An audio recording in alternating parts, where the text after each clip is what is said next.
Renessans ta'lim universiteti va O'zbekiston Respublikasi Oliy ta'lim fan va innovatsiyalar vazirligi hamkorligida fan va madaniyat rivojlanishi, Renessans g'oyalarining zamonaviy ilmiy jarayonlarda namoyon bo'lishi mavzusida xalqaro ilmiy-amaliy konferensiya bo'lib o'tdi.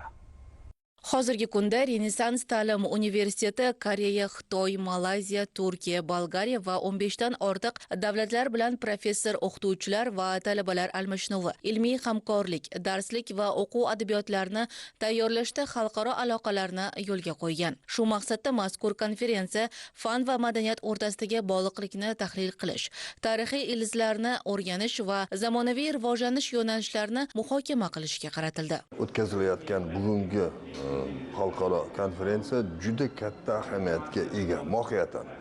Sababi mana shu renessanslarni o'zini insoniyat hayotida tutgan o'rni, insoniyat tarixida tutgan o'rni, davlatlarning shakllanishi, imperiyalarning tuzilishi va tarqab ketishi, eng muhimi ilm fanni inson hayotida ustuvor mavqe kasb etish jarayoni haqida bu juda katta muhim ahamiyatga ega.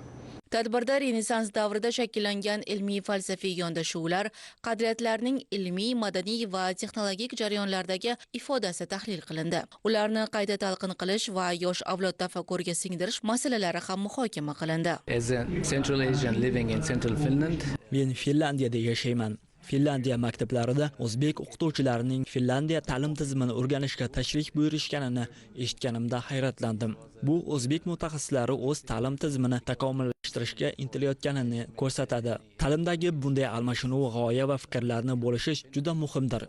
Bunday konferensiyalar hamkorlikni chuqurlashtirish samaralari va natijalarini berishga umid qilaman.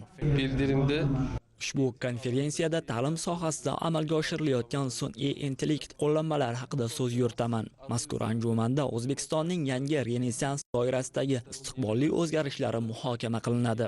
Biz bu yerda yangi g'oyalar, innovatsiyalar va zamonaviy rivojlanish yo'nalishlari bo'yicha fikr almashamiz. Renessans ta'lim universiteti bu yo'nalishda juda muhim ishlar olib bormoqda.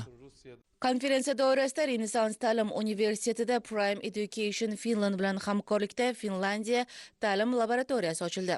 Laboratoriyaning asosiy vazifasi Finlandiya ta'limidagi ilg'or tajribani o'rganish, uni milliy ta'lim tizimiga moslashtirib, joriy etish hamda xalqaro hamkorlikni kengaytirish.